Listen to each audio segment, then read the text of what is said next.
You left Python after 3 seasons? Yes, 3 seasons. Why'd you quit? Because I was an awful purist in those days. I took it all too seriously. And whereas the other Pythons were just having a good time and thinking it was fun, I was genuinely bothered that by the 3rd series we weren't really doing original material. We were doing permutations and combinations of sketches from the first 2 series. And I don't think the other Pythons minded. They would just say, well, we're having fun. And to me, with this sort of puritanical streak of me professionally in those days, I just thought, we're not getting anywhere. We're not doing new stuff, so we should stop. And of course, when I did that with Fawlty Towers, I was almost universally praised, because very seldom do people stop when the thing's successful. And I got lots of points for stopping. But when I left Python, the other Pythons, or 2 of them, the 2 who I think were most insecure about life after Python, were really, really very angry with me that I went. And my attitude was, well, you know, I said I'd do some TV shows with you. I didn't say I'd marry you.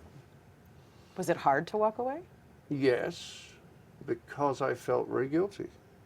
You know, a lot of pressure was put on me. I mean, actually, the BBC, when I didn't really want to do the 3rd series, the BBC said to my agent, if Cleese doesn't do the 3rd series, we're not doing the 3rd series. So it was a lot of pressure.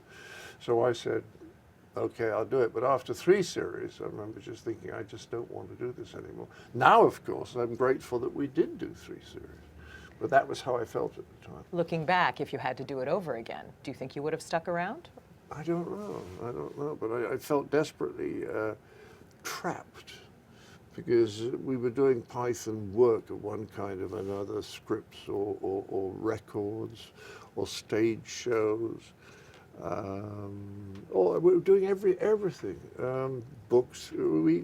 It was occupying about 10 months every year.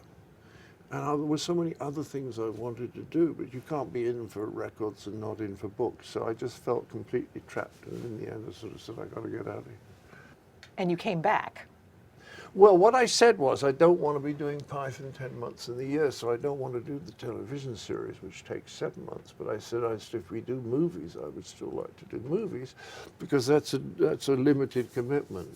You write for a month, and then you go off and do things, and then you all get back together, and you write for another month, and then eventually you've got a script you like, and you put 3 months aside and you shoot it. That's all right, because you're controlling the amount of time.